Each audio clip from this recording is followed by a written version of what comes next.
Dream edu point develop a passion for learning. नमस्कार, मैं शिव कुमार बोहित स्वागत करता हूं आपका ड्रीम एजू के प्लेटफॉर्म पर।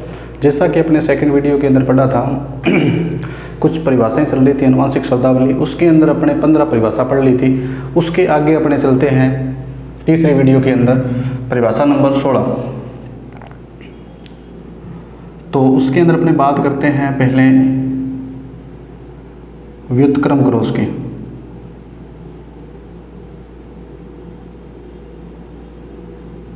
या जिसको इंग्लिश में कहते हैं रेसिप्रोकल क्रॉस।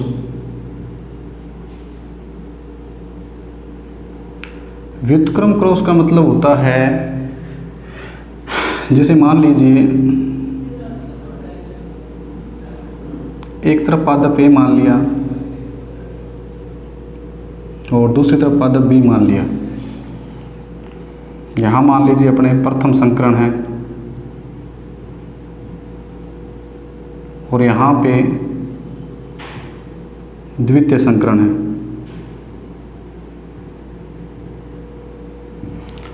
मान लीजिए प्रथम संकरण के अंदर पादप ए नर है और यहाँ पे मादा है। तो कहने का मतलब इस क्रॉस के अंदर जो प्रथम संकरण के अंदर जो स्पीसीज के सदस्य है उनको क्या कर दिया जाता है, द्वितीय जैसे ही अपने संकरण करवाएंगे तो उसका विपरीत करेंगे। जैसे नर है तो यहाँ नर की जगह क्या आ जाएगा, मादा, और जो मादा है वहाँ उसकी जगह क्या आ जाएगा, नर। यानी एक ऐसा क्रॉस जिसके अंदर प्रथम संकरण के अंदर भाग लेने वाले जितने भी स्पीसीज के सदस्य हैं, जैसे ही द्वितीय संकरण में अपने उनका क्रॉस करवाएंगे तो वो एक दूसरे के क्या होंगे, विपरीत होंगे। उसको अपने क्या कहते हैं, व्युत्क्रम क्रॉस। मतलब क्या है कि उसमें जो भाग लेने वाले जो सदस्य होते हैं वो प्रथम और द्वितीय संकरण में एक दूसरे के विपरीत होते हैं। उसको अपने क्या कहते हैं, व्युत्क्रम क्रॉस। उसके बाद अपने 17 नंबर बात करते हैं संकर पूर्वज संकरण। संकर पूर्वज संकरण या जिसको अपने कहते हैं पश्च क्रॉस या इंग्लिश में कहते हैं बैक क्रॉस। अब पश्च क्रॉस या संकर पूर्व संकरण का मतलब क्या होता है कि जब F1PD का क्रॉस, F1PD मैंने पिछली वीडियो में आपको बताया था कि जब F1PD का अपने क्रॉस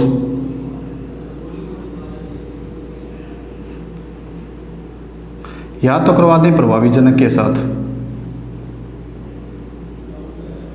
या तो करवा दें प्रभावी जनक, या इनमें करवा दें अप्रभावी जनक के साथ।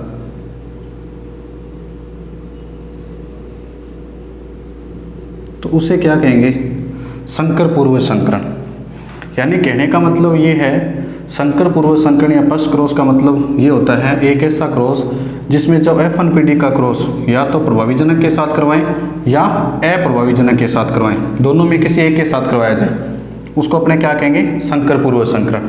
संकर पूर्वज संकरण का मतलब या तो प्रभावी जनक के साथ या अप्रभावी जनक के साथ क्रॉस करवाना, उसको अपने क्या कहेंगे, संकर पूर्वज संकरण। ये संकर पूर्वज संकरण दो प्रकार का होता है, जो चलते हैं अपने आगे। वो दो प्रकार का होता है। 17 नंबर परिभाषा तो ये थी। इसमें एक होता है आउट क्रॉस, 18 नंबर परिभाषा, और 19 नंबर जो परिभाषा होगी वो होगी टेस्ट क्रॉस। आउट क्रॉस का मतलब जैसे मैंने बताया था आपको, हिंदी में क्या कहेंगे, बाह्य संकरण। और टेस्ट का मतलब प्रेक्षण संकरण।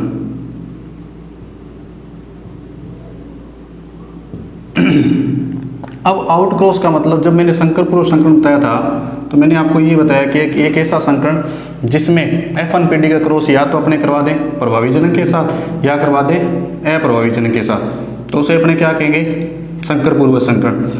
अब इसमें होगा क्या कि जब F1PD का क्रॉस अगर अपने करवाएं प्रभावी जनक के साथ, अगर F1PD का क्रॉस अपने किसके साथ करवा दिया जाए, प्रभावी जनक के साथ करवा दिया जाए, तब तो उसको अपने क्या कहेंगे, आउट क्रॉस। और जब करवा दिया जाए F1PD का क्रॉस अप्रभावी जनक के साथ, अप्रभावी जनक के साथ करवा दिया जाए तब उसको अपने क्या कहेंगे, टेस्ट क्रॉस कहा जाएगा। तो प्रिय विद्यार्थियों, संकर पूर्व संकरण दो प्रकार का होता है, एक तो आउट क्रॉस होता है और एक टेस्ट क्रॉस होता है। आउट क्रॉस का मतलब होता है कि जब F1PD का क्रॉस प्रभावी जनक के साथ करवाया जाए, आउट क्रॉस जब F1PD का क्रॉस अप्रभावी जनक के साथ करवाया जाए तब क्या होता है, टेस्ट क्रॉस। अब अपने 20 और 21 नंबर परिभाषा देखते हैं। इसके अंदर आता है अनुपात। एक होता है एक संकर संकरण अनुपात, एक संकर संकरण अनुपात,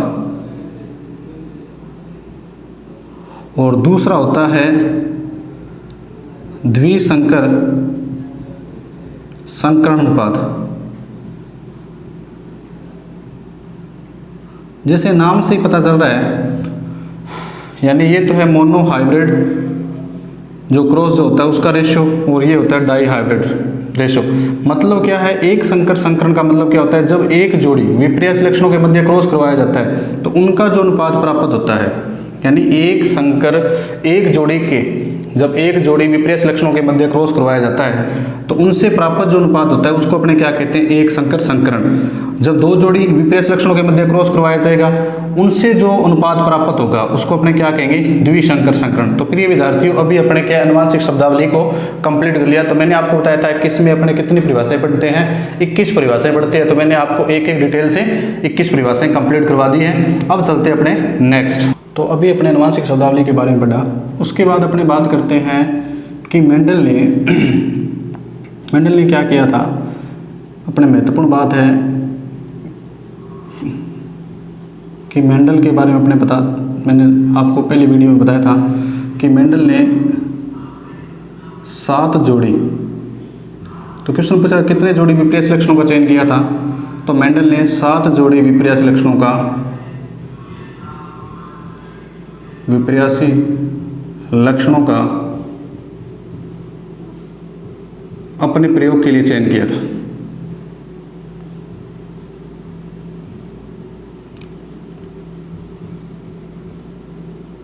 के लिए चयन किया। तो बहुत अच्छा क्वेश्चन है कि अगर कोई आपसे पूछे कि मेंडल ने कितने जोड़ी अपने प्रयोग के लिए विपर्यास लक्षणों का चयन किया, तो विपर्यासी का मतलब बताया था मैंने एक दूसरे के अपोजिट। तो 7 जोड़ी विपर्यास लक्षणों को अपने प्रयोग के लिए क्या किया था, चयन किया था। तो मेंडल ने 7 जोड़ी विपर्यास लक्षणों का अपने प्रयोग के लिए चयन किया था। अब क्वेश्चन यहाँ से बहुत अच्छा क्वेश्चन बढ़ता है कि मेंडल ने जब प्रयोग किया था तो मेंडल ने मटर के पादप को ही क्यों चुना। मेंडल ने मटर के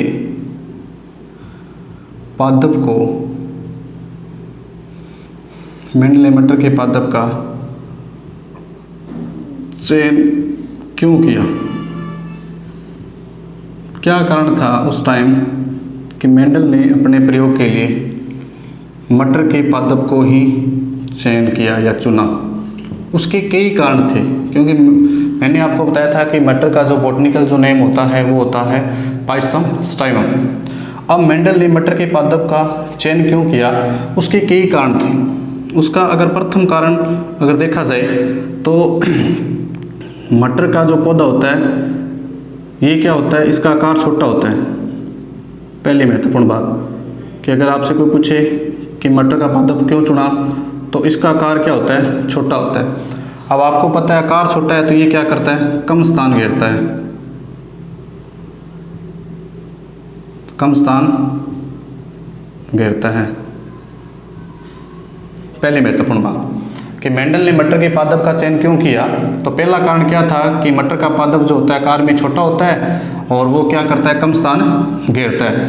दूसरी बात इन्होंने ये बताया कि मटर का जो पादप होता है वो एक वर्षीय शाक होता है, एक वर्षीय शाक होता है, मतलब मोनो हाइब्रिड होता है। ये कहने का मतलब एक वर्षीय शाक का मतलब क्या है, एक ही वर्ष में इनकी कई पीढ़ियों का अपने क्या कर सकते हैं, अध्ययन कर सकते हैं। जैसे मटर के पादप का जो कार्यकाल माना जाता है तो वो माना जाता है 3 या 4 मंथ, 3 या 4 महीने का माना जाता है। तो कहने का मतलब एक वर्ष के अंदर अपने 3 या 4 पीढ़ियों का अपने क्या है अध्ययन कर सकते हैं। तो ये भी मटर के पादप को चुनने का कारण था। पहला कारण क्या था कि आकार छोटा है तो कम स्थान घेरता है। दूसरी बात, एक वर्षीय शाख, क्योंकि मटर के पादप का जीवन काल क्या होता है 3 या 4 महीने का होता है, तो क्या है कि एक ही वर्ष में अनेक पीढ़ियों का अपने अध्ययन कर सकते हैं। तीसरी बात, इसमें बीजों की संख्या अधिक होती है।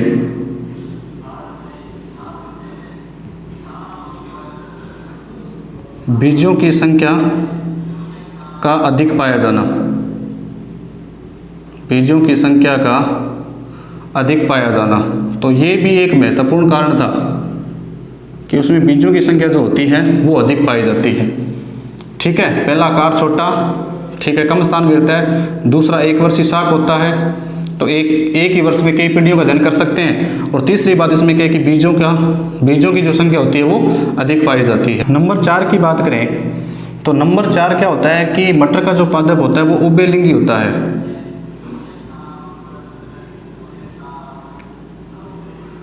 उभयलिंगी होता है, यानी उभयलिंगी का मतलब होता है बाइसेक्सुअल।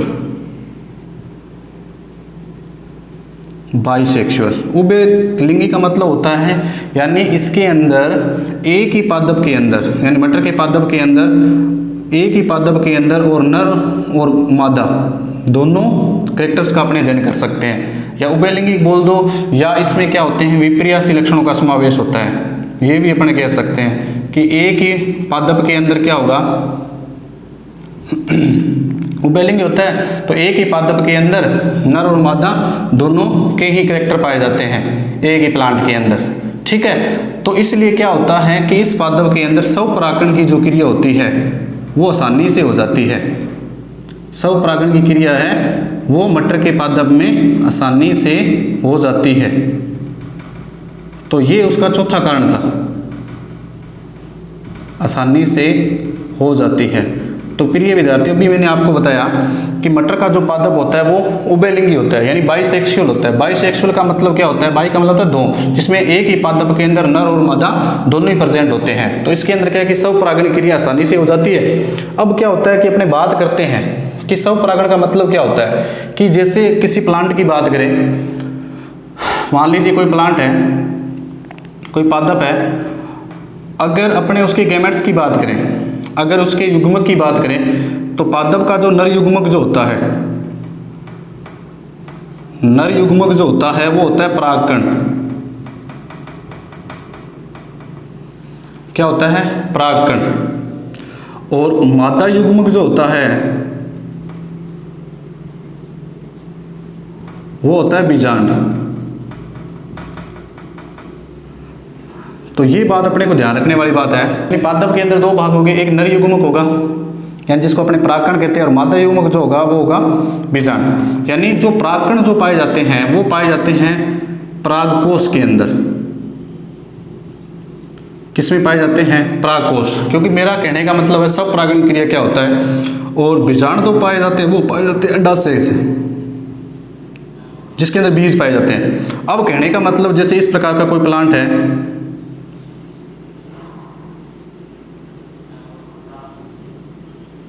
मान लीजिए ये जो भाग होगा वो उसका होगा अंडाशय, और ये इसका भाग जो होगा बीजांड होगा, और इसको बोला जाता है परागकोश। अब कहने का मतलब क्या होता है, मेन चीज अपने ये है, जैसे एक क्रिया होती है परागण की, जिसको अपने क्रिया क्या नाम देते हैं, परागण। परागण का मतलब होता है कि नर युग्मक का मादा युग्मक तक पहुंचाना। परागण का मतलब होता है नर युग्मक का मादा युग्मक तक पहुंचाना। अब कहने का मतलब इसमें जो परागकोश है इसके अंदर क्या पाए जाएंगे, परागकण पाए जाएंगे। क्या पाए जाएंगे, परागकण जो नर युग्मक भाग है, और परागकणों का क्या है कि मादा के जो मादा युग्मक है बीजांड तक पहुंचाना, वो क्या कहलाएगा, परागण की क्रिया होती है। और परागण जो होता है, परागण का मतलब क्या होता है, एक ऐसी क्रिया जिसमें नर युग्मक को मादा युग्मक तक पहुंचाना, क्या कहलाता है, परागण कहलाता है। तो नर युग्मक जो होता है वो होता है परागकण, ठीक है, और मादा युग्मक जो होता है बीजांड होता है। कहने का मतलब इसमें अपने बात कर रहे थे कि परागण का मतलब क्या होता है कि नर युग्मक का मादा युग्मक तक पहुंचाना, कि नर युग्मक का मादा युग्मक तक पहुंचाना, वो क्या होता है, परागण होता है। अब परागण क्या होता है, दो प्रकार का होगा। एक तो क्या होगा, स्वपरागण होगा, ऑटोगोमी, और दूसरा क्या होगा, हेट्रोगोमी, परपरागण। परपरागण सब का मतलब उसी पादप पर का मतलब प्राय। अब कहने का मतलब नर युग्मक को मादा युग्मक तक पहुंचाने की जो क्रिया है उसको अपने क्या कहते हैं, परागण कहते हैं। क्या कहते हैं, परागण। तो परागण क्रिया कितने प्रकार की होगी, दो प्रकार की होगी, एक तो स्वपरागण होगा और एक होगा परपरागण। तो मेंडल ने मटर के पादप को क्यों चुना, क्योंकि मटर का जो पादप होता है वो उभयलिंगी होता है। तो कहने का मतलब उसमें स्वपरागण क्रिया क्या होती है, आसानी से हो जाती है। अब क्या होता है कि स्वपरागण का मतलब क्या है, यानी जब एक ही पादप के अंदर क्या होगा, जैसे मान लीजिए ये नर पादप है, ये अपने नर पादप मान लीजिए, इसी पादप के अंदर क्या होगा, इसी पादप के अंदर जो परागकण है वो क्या है, उसके बीजांड के अंदर चले जाएंगे। यानी एक ही पादप के अंदर नर युग्मक का मादा युग्मक तक पहुंचना, ठीक है। तो वो तो क्या हो गया, दूसरे पादप पर युग्मकों को पहुंचाने की जो क्रिया होती है वो होती है परपरागण, ठीक है। यानी एक ही पादप के अंदर युग्मकों को या नर युग्मक या मादा युग्मक को पहुंचाने की जो क्रिया होती है एक ही पादप के अंदर एक ही जाति के, तब तो होता है स्वपरागण, ठीक है। जब किसी दूसरे पादप पर युग्मकों को पहुंचाया जाता है, नर या मादा युग्मकों को पहुंचाया जाता है, तो वो होती है परपरागण। तब उसमें क्या किया था, एक क्रिया आती है कि उसमें मटर के पादप में स्वपरागण तो हो जाता है, परंतु परपरागण क्रिया को रोकने के लिए क्या किया जाता है कि जैसे मान लीजिए ये कोई प्लांट है, जैसे मान लीजिए अभी मैंने बताया था ये कोई प्लांट है, जैसे ये जो भाग जो होता है, ये जो भाग जो होता है वो होता है ओवरी, और ये जो भाग होता है बीजांड जिसमें बीज पाए जाते हैं, ये परागकोश होते हैं। अब कहने का मतलब जब एक ही पादप के अंदर नर युग्मक को मादा युग्मक तक पहुंचाने की जो क्रिया होती है वो तो स्वपरागण होता है। अब क्या होता है, परपरागण को रोकने के लिए एक विधि अपनाई जाती है जिसका नाम होता है इमास्कुलेशन।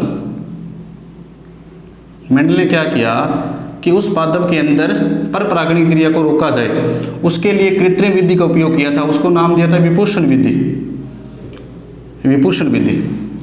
तो उन्होंने क्या किया था, ये जो परागकोश है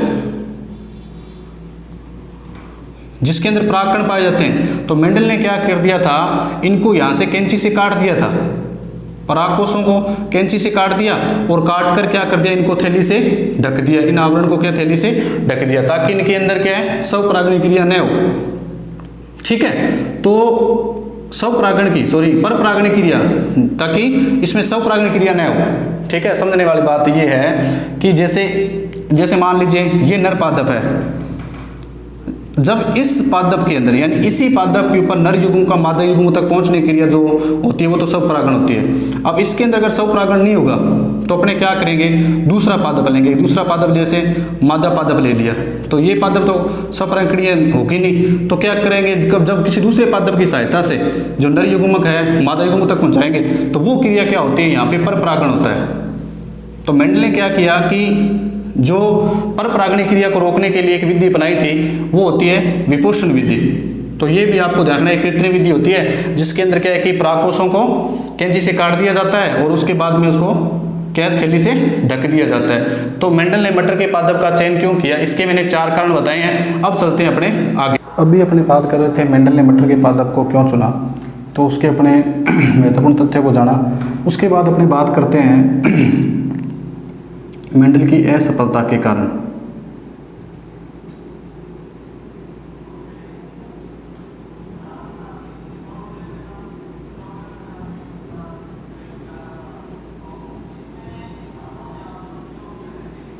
असफलता के कारण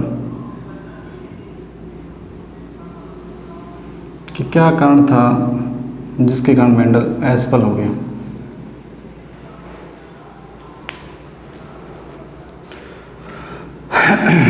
तो मेंडल की असफलता के क्या क्या कारण थे उनको अपने जानते हैं। जिससे पहला महत्वपूर्ण कारण क्या था कि मेंडल ने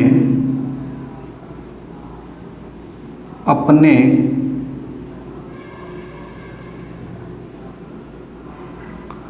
प्रयोगों के परिणाम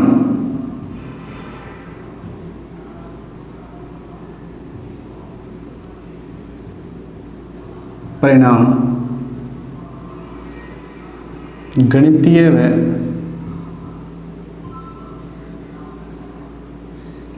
व सांख्यिकी, बायोस्टैटिक्स जिसको बोलते हैं,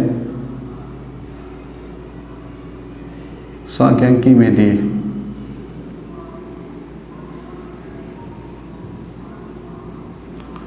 मेंडल ने अपने प्रयोगों के परिणाम गणितीय व सांख्यिकीय अनुपात में दिए। कहने का मतलब जैसे ही मेंडल ने अपने प्रयोग किए थे उनको गणितीय व सांख्यिकी, जिसके अंदर अपने माध्य विचलन या बहुलक या माध्य का जो पढ़ते हैं उसके अंदर दिए। तो कहने का मतलब उस टाइम के जो वैज्ञानिक थे उनकी वो समझ से परे था, उनको कुछ भी समझ में नहीं आ रहा था मेंडल के द्वारा जो प्रयोग किए गए थे। तो ये भी एक महत्वपूर्ण कारण था कि मेंडल की असफल यानी मेंडल सफल नहीं हुआ। तो पहला महत्वपूर्ण कारण यही है कि मेंडल ने अपने जो प्रयोगों के परिणाम दिए वो गणितीय और सांख्यिकीय अनुपात में दिए, जिसके कारण उस टाइम जो वैज्ञानिक काम कर रहे थे उनको समझ में नहीं आया। दूसरी महत्वपूर्ण बात कि उसके अंदर जितने भी वैज्ञानिक थे उस टाइम के अंदर वो क्या थे कि ब्रह्मांड की उत्पत्ति के संबंध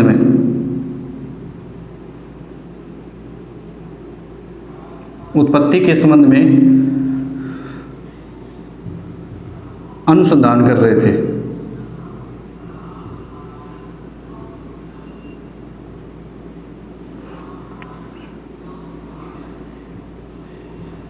यानी इस चर्चा पे वो रिसर्च कर रहे थे।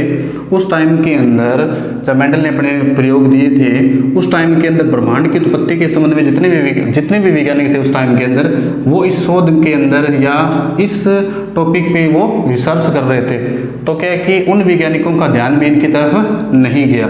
ठीक है, तो ये भी एक दो महत्वपूर्ण कारण था। पहला कारण क्या था कि मेंडल ने अपने प्रयोगों के परिणाम दिए वो गणितीय व सांख्यिकीय अनुपात में दिए, जिसके कारण उस टाइम जो वैज्ञानिक काम कर रहे थे उनको कुछ भी समझ में नहीं आ रहा था। दूसरी बात, जितने भी वैज्ञानिक थे उस टाइम के अंदर वो क्या है कि ब्रह्मांड की उत्पत्ति के संबंध में रिसर्च कर रहे थे। ठीक है, तो उनका भी इनकी तरफ ध्यान नहीं दिया गया। तीसरा महत्वपूर्ण कारण ये था कि मेंडल बिल्कुल गरीब परिवार से था। तो ये क्या है, किसी फेमस, अपने ये कह सकते हैं किसी फेमस मैगजीन के अंदर यानी एक लोकप्रिय पत्रिका के अंदर,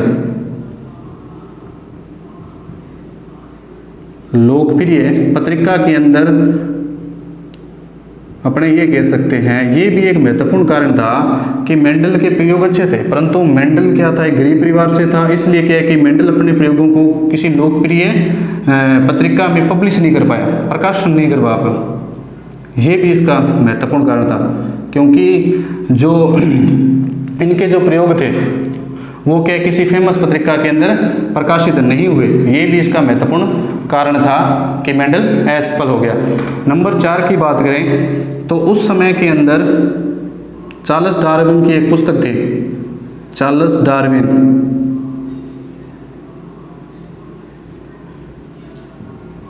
डार्विन की पुस्तक जिसका नाम था the origin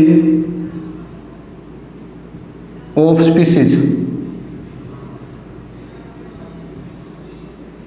the origin of species ये पुस्तक बहुत चर्चा का विषय थी।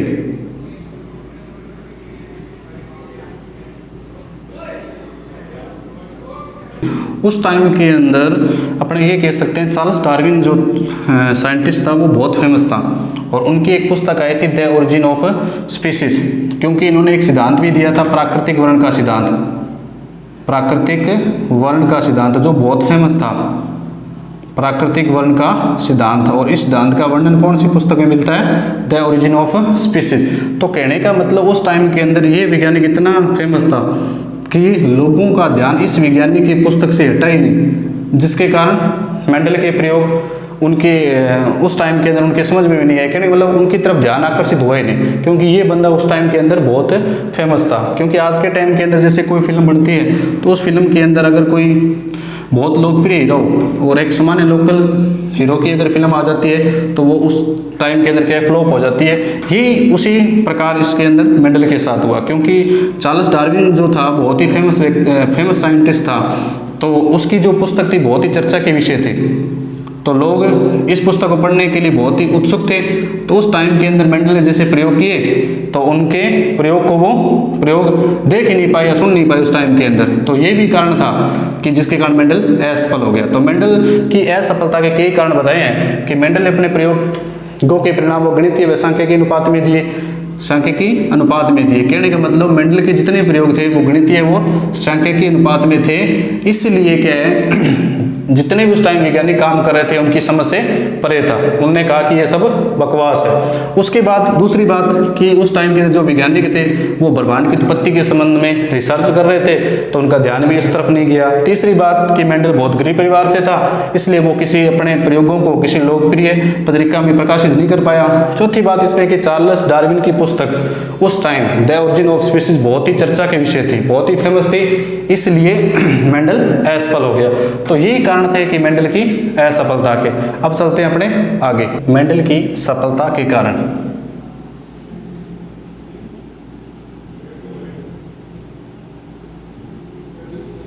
कि मेंडल एक ऐसा वैज्ञानिक था जब तक जीवित था तो इसको कोई उपाधि नहीं मिली थी। ये इसके लिए एक बहुत ही दिलचस्प घटना थी, अविस्मरणीय घटना थी इसके जीवन की, कि मेंडल जब तक जीवित था उसको कोई भी किसी प्रकार का कोई महत्वपूर्ण उपाधि नहीं मिली थी। ठीक है, मेंडल की सफलता के कारण। मेंडल की मृत्यु के बाद उनके जो पुण्य खोजकर्ता थे आए थे, उन्होंने मेंडल की रिसर्च को पुण्य जीवित किया था। तो मेंडल की सफलता के कारण, कि मेंडल की सफलता के क्या कारण थे? पहला महत्वपूर्ण कारण ये था कि मेंडल ने अपने जो प्रयोग किए उनके लिए यानी अपने ये कह सकते हैं कि इन्होंने अपने प्रयोग के लिए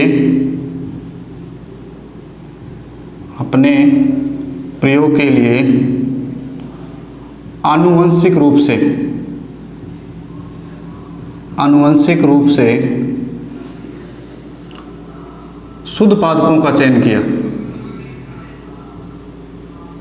आनुवंशिक रूप से शुद्ध पादपों का चयन किया। तो ये भी एक महत्वपूर्ण रीजन था कि मेंडल ने जितने भी प्लांट के जो कैरेक्टर लिए थे वो आनुवंशिक रूप से शुद्ध थे। तो एक इसमें महत्वपूर्ण क्वेश्चन ये बनता है कि आनुवंशिक रूप से शुद्ध पादपों के चयन की विधि का क्या नाम है? अगर आपसे कोई पूछे कि किस प्रकार से आनुवंशिक रूप से शुद्ध पादपों का चयन किया जा सकता है, तो चयन की विधि का क्या नाम था? तो उस विधि का नाम था द ट्रू ब्रीडिंग विधि। इस विधि के द्वारा क्या किया जाता है? आनुवंशिक रूप से शुद्ध पादपों का चयन किया जाता है। तो मेंडल की सफलता का प्रमुख कारण ये भी था कि मेंडल ने अपने प्रयोग के लिए जिन पादपों का चयन किया वो आनुवंशिक रूप से शुद्ध थे, और उनकी चयन की विधि क्या थी? द ट्रू ब्रीडिंग विधि। दूसरी सफलता का प्रमुख कारण था कि मटर का जो पादप था जिन्होंने अपने प्रयोग के लिए चुना था, इसे सरलता से उगाया जा सकता है। इसे सरलता से उगाया जा सकता है। ये भी एक महत्वपूर्ण कारण था मेंडल की सक्सेस का। नंबर 3, इन्होंने क्या किया था? एक वर्ष में केवल एक ही लक्षण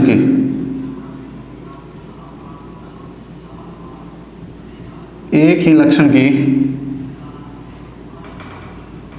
वसांगति का अध्ययन किया था। यह भी महत्वपूर्ण कारण था। दूसरा महत्वपूर्ण कारण क्या था? कि मटर के पादप को सरलता से उगाया जा सकता है। तीसरा इसका महत्वपूर्ण कारण क्या कि एक ही वर्ष में केवल एक ही लक्षण की वसांगति का अध्ययन किया था, यानी बहुत ही डीपली इसने अध्ययन किया था। ये भी मेंडल की सफलता का कारण था। नंबर 4 क्या था कि इन्होंने जो प्रयोग किए थे, यानी प्रयोगों के परिणामों का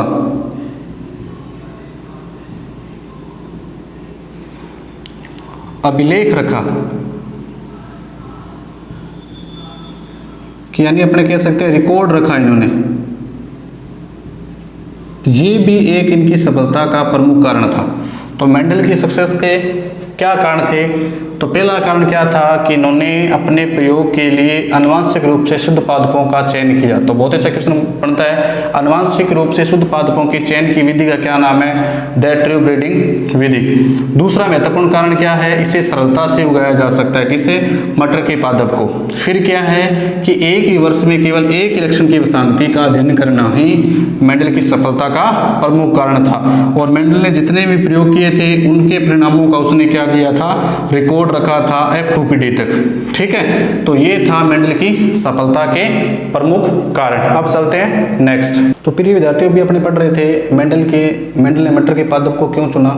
ठीक है, मेंडल की असफलता के क्या कारण थे और मेंडल की सफलता के क्या कारण थे। तो अभी अपनी बात करते हैं कि मेंडल एक बहुत ही अच्छा वैज्ञानिक था और गरीब परिवार से वो बिलोंग करता था। ठीक है, फिर भी मेंडल के जीवन की एक बहुत ही बड़ी दुखद घटना ये थी कि मेंडल जब तक जीवित था तो उसको किसी प्रकार की कोई उपाधि या किसी प्रकार का कोई श्रेय नहीं मिला। ठीक है, ये उसके जीवन की सबसे बड़ी दुखद घटना थी। ठीक है, जिसके कारण कई कारण थे जो अपने अपने चर्चा की है। अभी बात करते हैं कि मेंडल, अपने को पता है कि मेंडल का जन्म जब हुआ था वो आपको मैंने पहले वीडियो में बताया था 22 जुलाई सन 1822 के अंदर हुआ था, और मेंडल की मृत्यु जो हुई थी 6 जनवरी सन 1884। 6 जनवरी सन 1884 के अंदर गुर्दे की बीमारी के कारण मेंडल की क्या हो गई थी? मृत्यु हो गई थी। फिर क्या है, लोग तो क्या है मेंडल को भूल गए थे, परंतु उसके बाद मेंडल के प्रयोगों को पुनर्जीवित किया था। ठीक है, तो अपने अगर पूछा जाए कि मेंडल के नियमों के पुण्य खोजकर्ता, यहाँ से क्वेश्चन बहुत अच्छा बनता है, मेंडल के नियमों के पुण्य खोजकर्ता।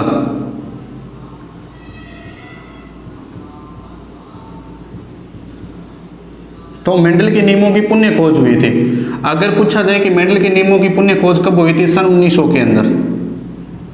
सन 1900 के अंदर, क्योंकि सन 1884 के अंदर मेंडल दुनिया को छोड़कर अलविदा बोल दिया था इसने। ठीक है, दुनिया को छोड़कर चले गए थे। फिर मेंडल के नियमों को पुण्य खोज की थी, उसमें 3 साइंटिस्ट थे। अगर ये चाहते तो सारा श्रेय अपने खुद ले सकते थे, परंतु मेंडल के प्रयोगों को इन्होंने क्या है कि लोगों के सामने प्रस्तुत किया। तो ये भी जैसे फादर ऑफ जेनेटिक्स की संज्ञा जो दी गई है मेंडल को, उनके अंदर इन तीनों वैज्ञानिकों का भी बहुत ही महत्वपूर्ण योगदान है। अगर ये चाहते तो वो श्रेय खुद ले सकते थे, परंतु ऐसा इन्होंने नहीं किया। तो मेंडल के नियमों के पुण्य खोज कब हुई थी? सन 1900 के अंदर, क्योंकि 6 जनवरी सन 1884 के अंदर इनकी मृत्यु हो चुकी थी। तो मेंडल के पुण्य खोजकर्ता 3 थे जिन्होंने मेंडल के नियमों की पुण्य खोज की और लोगों के सामने प्रस्तुत किया। तो पहला वैज्ञानिक कौन सा था? तो अपने कहाँ का था वो भी याद करना है, हॉलैंड का। हॉलैंड का ह्यूगो डी व्रीज। हॉलैंड का ह्यूगो डी व्रीज एक ये वैज्ञानिक था, हॉलैंड का ह्यूगो डी व्रीज। दूसरा वैज्ञानिक था जर्मनी का कार्ल कोरेंस। जर्मनी का कार्ल कोरेंस। और तीसरा वैज्ञानिक था ऑस्ट्रिया, जहाँ का मेंडल था, ऑस्ट्रिया का Erich von Tschermak. Erich von Tschermak. तो ये मेंडल के नियम के पुण्य खोजकर्ता थे। इन्होंने मेंडल के नियमों को क्या किया? पुण्य जीवित कर दिया और लोगों के सामने प्रस्तुत किया। मेंडल के नियमों की पुण्य खोज कब हुई? सन 1900 के अंदर। 3 वैज्ञानिक थे, एक तो हॉलैंड का ह्यूगो डी व्रीज, दूसरा कहाँ का था? जर्मनी का कार्ल कोरेंस, तीसरा था ऑस्ट्रिया का एरिक वॉन शेरमैक। अगर इनका कोई प्रयोग पूछे, अगर कोई आपसे कोई इनका प्रयोग पूछे, तो इन्होंने एक प्लांट था जिस पे प्रयोग किया था, उसका नाम था इवनिंग प्रिमरोज। जो ये प्लांट इन्होंने चुराया था, परंतु ये चोर नहीं था। कि अगर आपसे कोई पूछे कि ये चोर था, चोर नहीं था, क्योंकि जब ये पढ़ते थे या जिस कॉलेज के अंदर ये जाते थे उस टाइम के अंदर रास्ते के अंदर एक प्लांट था, किसी घर पे लगा हुआ था, वो था इवनिंग प्रिमरोज। तो रोजाना इनकी एक मन में इच्छा थी कि मैं प्रयोग करूंगा, परंतु इनको खरीदने के लिए, इस प्लांट को खरीदने के लिए इनके पास पैसे नहीं थे। तो उन्होंने क्या कर दिया था, इस प्लांट को वहां से उखाड़ के इस पर प्रयोग किया था। चोर नहीं था, ठीक है। तो हॉलैंड का यानी मेंडल के नियमों के पुण्य खोजकर्ता के अंदर पहला कौन सा था? हॉलैंड का ह्यूगो डी व्रीज, जिसने किस प्लांट पे प्रयोग किया था? Evening primrose. दूसरा था जर्मनी का कार्ल कोरेंस, इसने किया था मक्की पे, जिसका वैज्ञानिक नाम होता है जियामेज। और तीसरा जो था वैज्ञानिक एरिक वॉन शेरमैक, इन्होंने किया था पुष्पीय पादपों पर, पुष्पीय पादपों पर। तो अभी अपने बात कर रहे थे मेंडल के नियमों के पुण्य खोजकर्ता। तो मेंडल के पुण्य खोजकर्ता 3 थे और मेंडल के पुण्य नियमों की जो खोज हुई थी वो सन 1900 के अंदर हुई थी और 3 वैज्ञानिकों ने इसमें महत्वपूर्ण योगदान दिया था। तो अभी अपने मेंडल के पुण्य खोजकर्ता के बारे में पढ़ा और नेक्स्ट अपने पढ़ेंगे आनुवंशिकता के या वसांगति के नियम, जो मेंडल ने 3 नियम दिए थे उनके बारे में अपने डीपली पढ़ेंगे। तो आज के लिए बस इतना ही। जय हिंद, जय भारत।